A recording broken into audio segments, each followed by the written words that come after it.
우리가 예수님을 믿는 것은 눈이 점점 밝아지는 과정과 같습니다. 원래는 아무것도 안 보이다가 어느 날 예수님이 하나님의 아들로 보이기 시작하는 것입니다. 그러더니 이 세상 것이 아닌 하늘의 것이 보이기 시작합니다. 그리고 그 보는 것이 점점 뚜렷해지고 또 많아지는 것입니다. 이것을 우리는 신앙의 성장이라고 합니다. 신앙은 자라나는 것입니다. 눈이 밝아지는 것이고 또 귀가 열리는 것입니다. 예수님께서 고쳐주신 날 때부터 눈먼 사람이 그렇습니다. 예수님께서 날 때부터 눈먼 사람을 고쳐주셨는데 이제 이 사람이 실로암에 가서 씻고 다시 보게 되었을 때 사람들이 묻지요. 어떻게 눈을 뜨게 되었어? 그때 처음에 이렇게 이야기합니다. 요한복음 9장 11절에 예수라는 사람이 진흙을 개어서 내 눈에 바르고 나더러 실로암에 가서 씻으라고 했어. 그래서 내가 가서 씻었더니 보게 되었어. 예수님을 예수라는 사람이라고 고백을 했습니다. 그런데 그 이후에 바리새파 사람들이 이 사람을 데려가서 묻기를 17절에 그가 당신의 눈을 뜨게 했는데 당신은 그를 어떻게 생각하오? 그러니까 이번에는 그분은 예언자입니다. 그렇게 고백을 합니다. 예수라는 사람에서 예언자로 이렇게 예수님을 점점 깊이 고백하게 됩니다. 그리고 바리새파 사람들이 두 번째 이 사람을 다시 불러서 묻습니다. 26절에 그 사람이 네게 한 일이 무엇이냐? 그러자 대답하기를 33절에 그가 하나님께로부터 오신 분이 아니라면 아무 일도 하지 못하셨을 것입니다. 라고 합니다. 예수님은 누구라고 고백한 것입니까? 하나님께로부터 오신 분, 하나님께로부터 오신 분은 그리스도시지요. 그들이 기다리던 메시아입니다. 예수라는 사람이라고 고백하다가 더 깊어져서 예언자라고 고백하다가 마침내 하나님께로부터 오신 분이라고 신앙 고백이 점점 깊어지는 것입니다. 결정적으로 이제 바리새파 사람들이 이 사람을 내어 쫓았다는 말을 예수님이 들으신 후에 그를 만나서 물으십니다. 35절에 네가 인자를 믿느냐?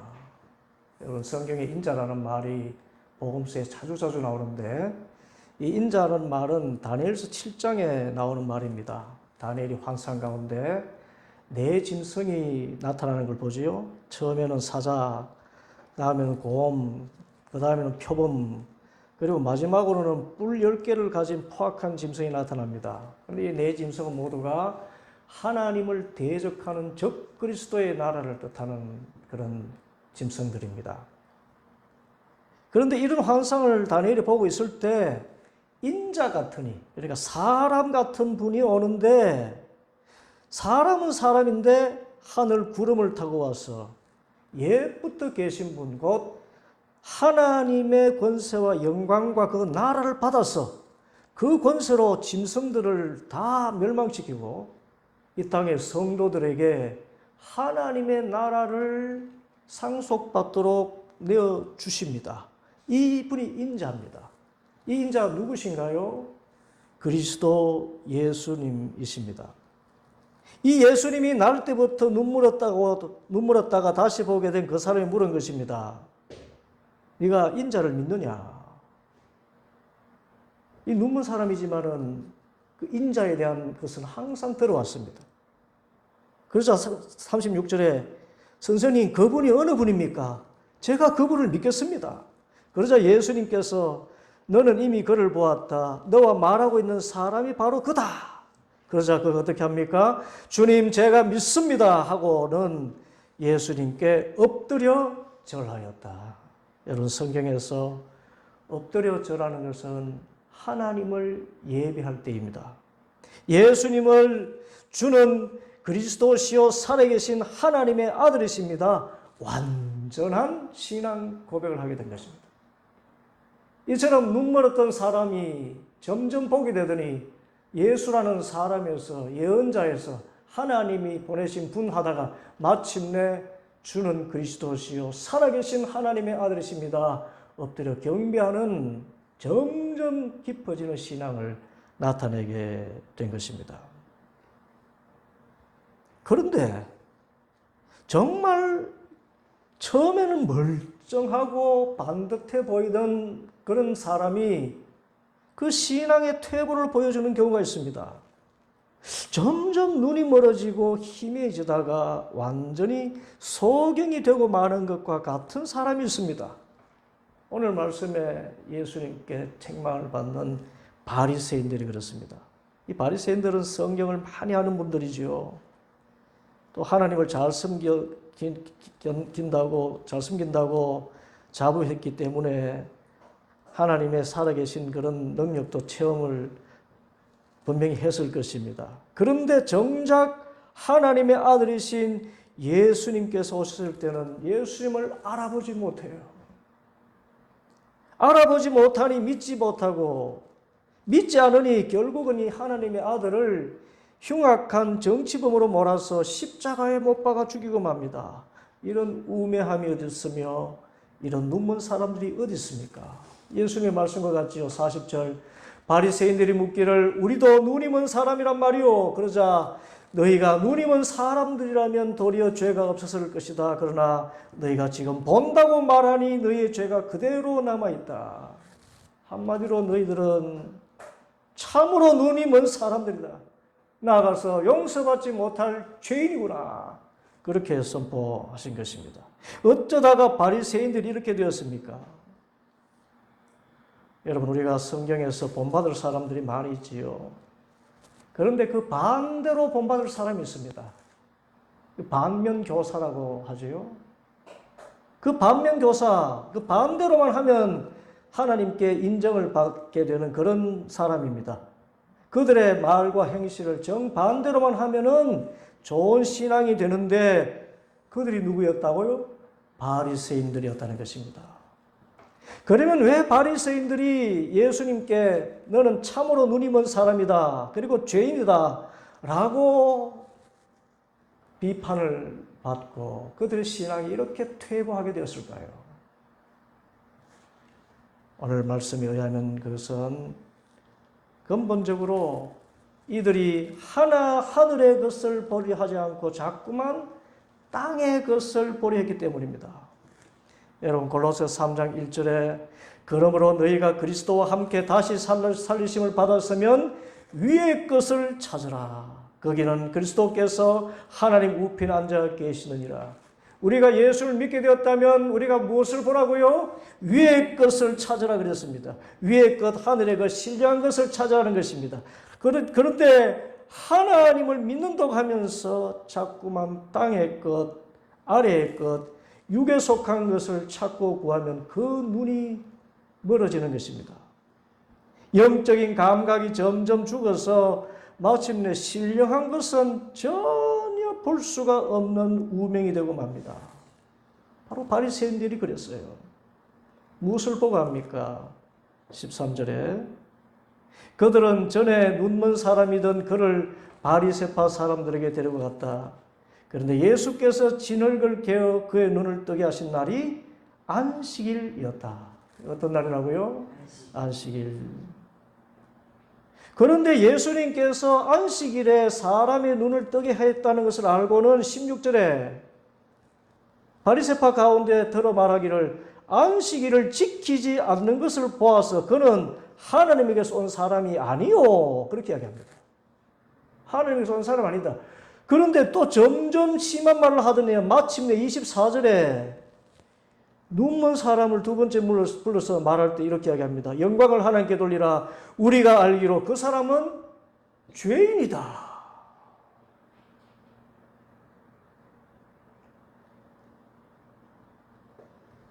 예수님이 하나님에게서 온 사람이 아닐 수 있다 하는 말과 예수님은 죄인이다라고 하는 말은 천지차이의 말입니다.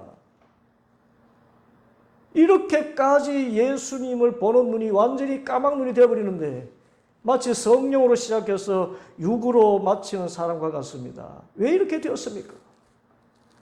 이들에게는 바로 안식일이 문제였습니다. 안식일은 하나님은 분명히 10계명 제4계명에 안식일을 지켜 거룩하게 행하라, 안식일은 아무 일도 하지 말라라고 명령하셨습니다. 그리고 하나님의 명령은 지켜야 되지요. 지켜야 복이 있는 것입니다. 그래서 바리새인들도 하나님의 말씀을 지키려고 하는데 안식일에 아무 일도 하지 말라는 말씀이 걸리는 것입니다. 참 헷갈리는 것입니다. 도대체 아무 일도 하지 말라는 그 범위가 무엇일까? 안식일에 예배해야 되는데 예배하려면 성소를 가든지 회당에 가든지 걸어가야 되고 또 거기서 또 나눔이 있으니 떡도 빵도 먹어야 되고 물도 마셔야 되는데 그러면 어느 정도 걸어가야 일이 되고 또 얼만큼 먹어야 그게 일이 되는가? 이렇게 고민하기 시작하면서 이들이 머리를 맞대고 기도하기 대신에 머리를 맞대고 인간적으로 생각해낸 것이 안식일 규정이라는 것을 받으는데 책 한 권의 분량이 되는 것입니다. 이것은 일이고 이것은 일이 아니다라고 규정하는 것. 그래서 얼마나 걸으면 일이고 또 얼마나 빠르게 걸어야 일인가 여기까지 규정이 되어갑니다. 이참에 안식일에 할 수 있는 일과 할 수 없는 일을 분명히 정하자 그래서 안식일 규정집을 만들었는데 아예 책으로 만들어서 가지고 다녔습니다. 그렇게 정한 안식일 규정에 예수님께서 위반되는 일을 하셨다는 것입니다. 어떤 일이 위반됐을까요? 참 기가 막히게도 예수님이 안식일을 범한 죄목은 두 가지였습니다. 하나는 안식일에 진흙을 이겼다. 이게 죄였어요. 두 번째는 안식일에 안 고쳐도 될 사람을 고쳤다. 그런 일을 했다는 것입니다. 왜냐하면 안식일법에 이 진흙을 이기는 행위는 그것으로 도자기를 굽거나 또는 그릇을 굽거나 할 때 그것이 돈벌이가 되지 않습니까?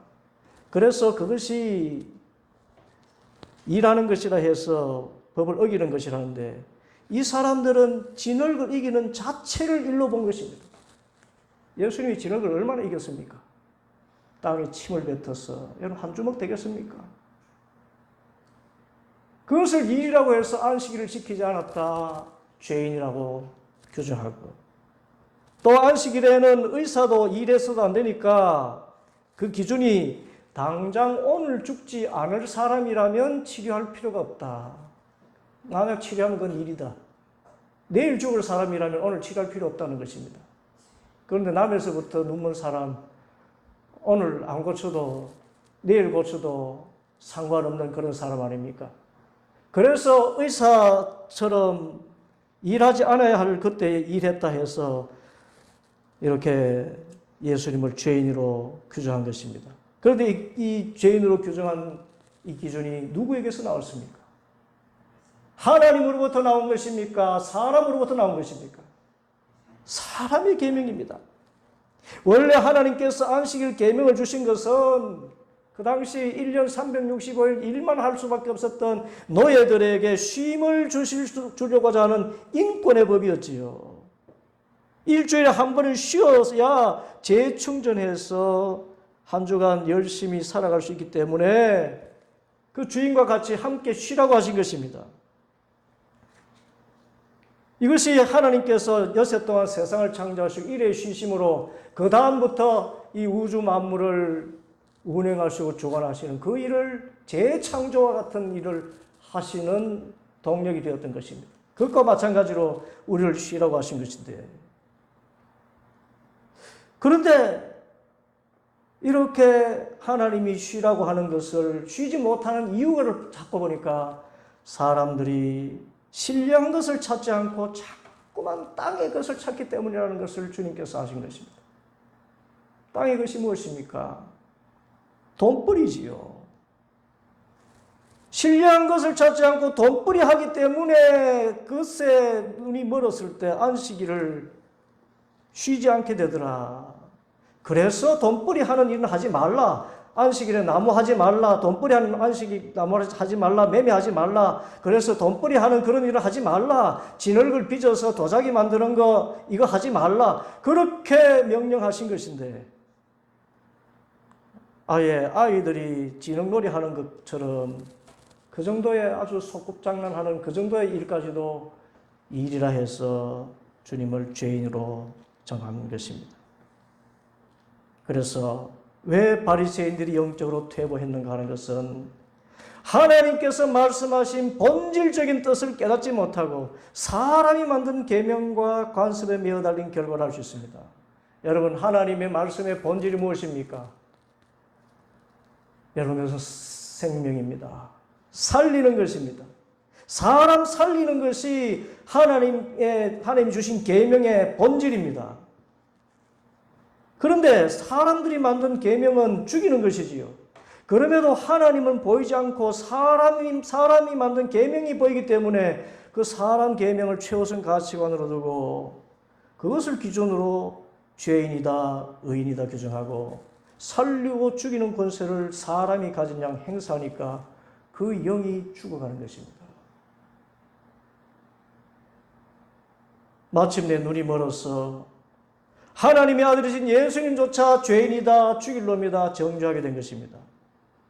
그러므로 우리가 신앙의 퇴보를 겪지 않으려면 철저히 본질에 충실해야 됩니다. 여러분, 본질이 무엇입니까? 그것은 생명입니다. 그것은 영적인 것입니다. 하나님의 나라입니다. 영생입니다. 바로 예수님께서 우리에게 베푸시고자 하신 구원입니다. 영혼의 구원입니다. 이와 같이 생명에 속한 것, 이것이 성경에서 가르치시는 본질입니다. 예수님이 하신 일의 본질, 생명입니다. 영적인 것입니다.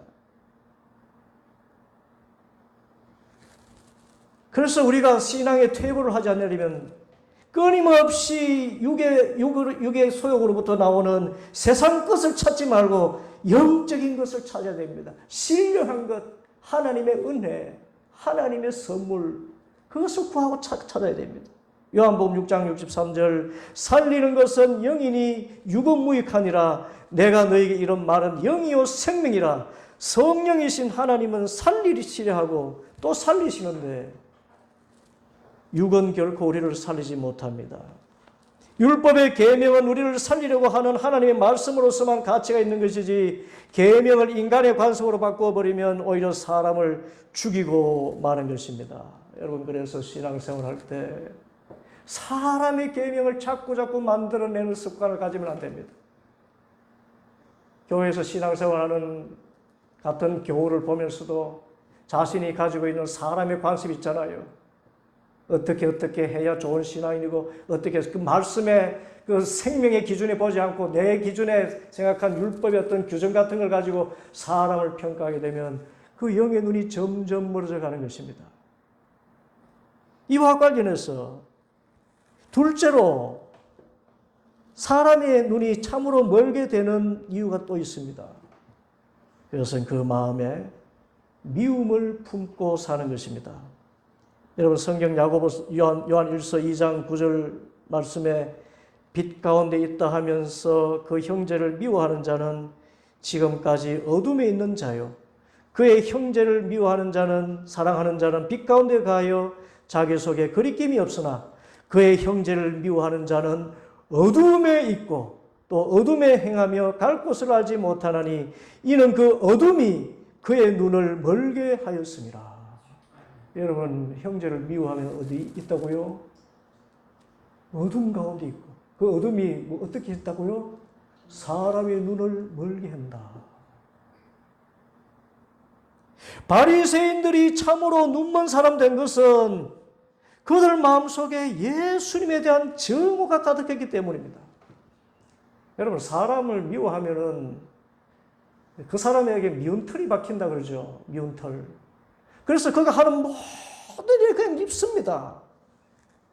그래서 그 사람의 참된 모습과 장점 하나도 보지 못하고 하는 모든 일마다 그렇게 안 입고 올 수가 없어요. 나하고 사이가 좋지 않은 사람이 다른 사람과 하면 저 아양 떤다 그러고요. 꼬리친다 그러고 그렇게 그 눈에 모든 것이 잘못되어 보이는 것입니다. 나아가서는 그 사람 죽이고 싶다는 그런 마음이 품게 되어서 여러분 사람 죽이고 싶다는 살인의 마음을 갖고 있는데 내 영에 어떤 자유가 있습니까? 어떤 생명의 기쁨이 있을 수 있습니까? 그래서 눈이 멀어지고 어둠 가운데 잡히고 마는 것입니다. 이 바리새인들이 예수님을 그렇게 미워했다는 것입니다. 무엇을 보고 합니까? 날 때부터 눈이 멀었던 그 사람을 바리새인이 두 번째 신문할 때입니다. 24절에 바리새인이 그 사람에게 말하기를 그 영광을 하나님께 돌려라. 우리가 알기로 그 사람은 죄인이다. 예수님을 죄인이다. 벌써 바리새인들 마음속에 미움이 가득합니다. 예수님을 죄인으로 정해놓고 시작하는 것입니다. 그때 눈을 뜨게 된 그 사람이 대답합니다. 31절 하나님께서는 참 이상하시네요. 죄인들의 말은 듣지 않으시는데 하나님을 공경하고 그의 뜻을 행하는 사람의 말은 들어주시는 줄 저는 알고 있습니다. 나면서 눈먼 사람의 눈을 누가 뜨게 했다는 것은 창세로부터 이제까지 들어본 적이 없습니다. 그가 하나님께로부터 오신 분이 아니라면 아무 일도 하지 못하셨을 것입니다. 여러분, 이 눈먼 사람이요. 지금 바리새인을 가르치고 있어요. 다시 눈뜨게 된 이 사람의 말은 진실이었습니다. 여러분, 구약의 예언자들 또 이 하나님의 사람들이 행한 이적을 다 한번 쭉 머릿속에 떠올려 보십시오. 성경 읽으면서. 그 가운데 나면서 눈먼 자를 고친 일이 있습니까? 없습니까? 없어요. 창세로부터 예수님이 이 사람 눈을 뜨게 하실 때까지 성경에 어떤 하나님의 사람도 나면서 눈먼 사람의 눈을 뜨게 한 일이 없습니다. 그래서 이 눈먼 뜨게 된 사람이 이야기한 것입니다. 이런 일이 내게 일어났는데 이런 일이 일어나는 것은 하나님이 온 사람만 이렇게 할 수 있지 않느냐. 그런데 왜 당신들은 죄인이라고 하느냐.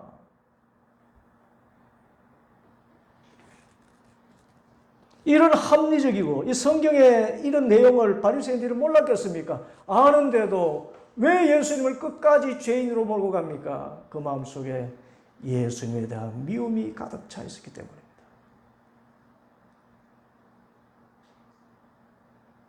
그래서 눈뜬 그 사람이 말하지요. 30절에 그분이 내 눈을 뜨게 해 주시는데도 여러분은 그분이 어디서 왔는지 모른다니 참 이상한 일입니다. 여러분이 눈먼 사람이요. 구걸하며 살아왔지만 듣는 게 그렇게 많았나 봅니다. 하나님 말씀을 창세로부터 지금까지 눈먼 사람, 나면서 눈먼 사람 뜨게 한 일이 없다는 사실까지 바리새인들이 다시 가르쳐주고 있는 거예요. 영적으로 성장하는 사람은 처음 사람의 배움이 없다 할지라도 성령께서 지혜를 주시고요. 점점 자라나게 하시는데 그 마음의 미움을 가지고 정죄하기를 좋아하고 사람의 규정을 하나님의 뜻의 그 본질보다 더 소중하게 여기는 사람들은 이렇게 신앙이 퇴보하고 마는 것입니다.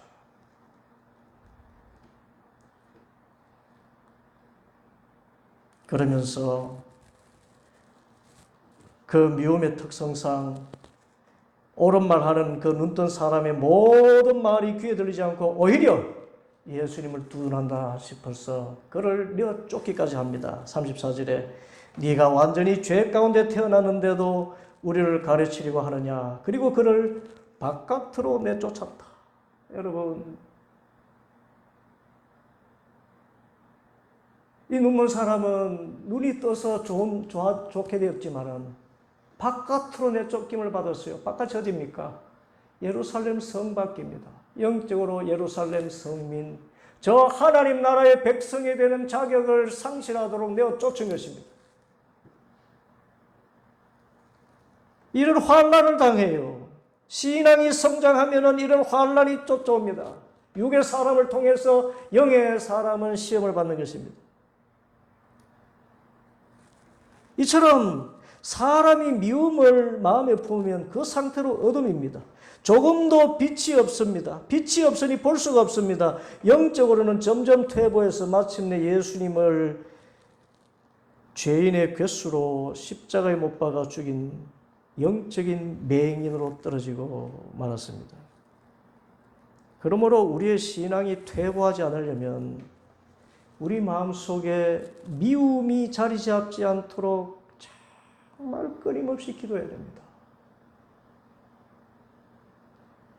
여러분, 내 마음속에 미움이 자라면요, 우리는 사람은 합리화시키지 않습니까? 나는 저런 인간은 미워할 자격이 있다. 그런데요, 그것은 영적으로 눈이 멀어져가는 이렇게 독소와 같은 것입니다. 눈이 멀어져가요. 어느 교회를 섬길 때 거기에 어떤 청년이 자기 사촌 동생에게 돈을 사기를 당해가지고요, 전 재산을 잃어버렸습니다. 그리고 중국으로 도주해버렸습니다. 그래서 졸지에 집도 다 날아가고 살아갈 길이 막막해져서 거리에 내앉게 될 정도가 되었습니다. 그 분노 때문에, 마음속에 분노 때문에 밤잠을 이루지 못하는데 어느 날 아침에 눈을 뜨는데 아무것도 보이지 않는 거예요. 그래서 병원에 찾아갔더니 급성 황반변성이라고 망막에서 이렇게 분리가 됐답니다. 그래서 그 병원에서 처방하는 바는 이건 노안도 아니고 이것은 아마도 큰 스트레스 같다 그렇게 이야기하더랍니다. 그래서는 자신이 곰곰이 생각해 보니까 내 마음속에 그 사촌을 미워하는 그 마음 때문에 그렇구나. 그래서 하나님 앞에서 정말 기도하면서 그 사촌을 용서하려고 기도하다가 어느 날 주님, 그 사촌을 용서하겠습니다. 그러니 마치 사도 바울의 눈에서 비늘 떨어지는 것처럼 그 눈을 가려막고 있던 것이 떨어지면서 그 눈에 다시 신경이 다시 회복되어서 볼 수 있게 되더라는 것입니다. 미움입니다, 여러분. 그리고 사랑입니다. 미워하면 눈이 멀어요. 영의 눈이 멀고 육의 눈이 멀어져 버립니다. 신앙은 퇴보하게 됩니다.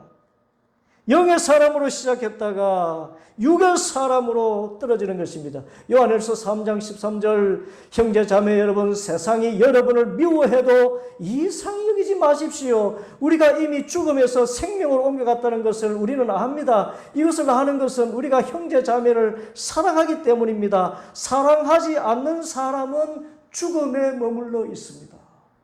여러분, 미워하지 않아도 오히려 사랑하지 않는다 해도 죽음에 머물러 있대요. 그래서 우리의 신앙을 가장 퇴보하게 만들고 우리의 영의 눈을 가리는 것은 미움입니다. 다른 말로 혈기입니다. 혈기를 다스리지 못하면 그리스도인으로서 영적인 평안을 누리지 못하고 영적으로 성장하지를 못합니다. 제가 일하는 곳에서 주말 신학교에 다니면서 목사 고시를 준비하는 사람이 하나 있어요. 그래서 제가 목사라는 사실을 알게 되고, 그리고는 저에게 와서 먼저 일하게 된 사람으로서 충고를 하더라고요. 저 목사님, 내가 여기서 일해보니까 자기 성질 다스리는 것이 이게 제일 중요한 것 같습니다. 그래서 제가, 그렇지요. 그러고 나서 불과 1시간이 되지 못해가지고요, 비가 억수같이 쏟아지는 중에 싸움이 났는데, 이 사람이 지금까지 그곳에서 싸운 모든 일들에서 가장 큰 소리로, 저는 대포가 터진 줄 알았습니다. 그렇게 큰 소리로 욕을 하면서 혈기를 부리면서 자기 성질을 다스리지 못하고 하는 그 모습을 보게 됐습니다. 그 사람의 변화가 얼마나 어려운지. 영적으로 성장하는 것이 얼마나 어려운지. 그래서 끝으로 예수님은 이렇게 말씀하셨습니다. 39절, 나는 이 세상을 심판하러 왔다. 못 보는 사람은 보게 하고 보는 사람은 못 보게 하려는 것이다. 여러분, 이 말씀을 오해하지 마시기 바랍니다. 예수님은 분명히 심판하러 오신 것이 아니라 우리를 구원하러 왔다고 말씀하셨죠. 요한복음 3장 14절에서 그렇게 말씀하셨습니다. 그런데 심판에 관한 이 말씀은 저는 영적인 차원에서 이해됩니다. 여러분, 예수님은 빛이시지요. 빛이 물리치는 것은 어둠입니다. 세상적이고 마귀적이고 육신적인 것들을 주님께서는 빛이 되시기 때문에 그 빛이 들어서는 순간 어둠은 물러가게 되어 있습니다. 이것이 어둠에 속한 자들에게는 심판으로 다가오는 것입니다. 같은 의미에서 빛이신 주님께서 우리를 구원하시기를 기뻐하시기 때문에 못 보는 사람은 보게 하고 또 우리로 하여금 신뢰한 것을 보지 못하게 방해하는 그 어둠에 속해 있는 그들을 물리치시고 그들이 역사하지 못하도록 막으신다는 의미에서 심판을 행하신다는 그런 뜻입니다. 오늘 말씀과 같이 이처럼 빛으로 심판하시는 주님을 믿고 다시 눈을 뜨고 보고 더 보게 되는 밝은 눈을 가진 신앙인으로 성장하게 되는 우리 모두가 되기를 간절히 소원합니다. 기도하겠습니다.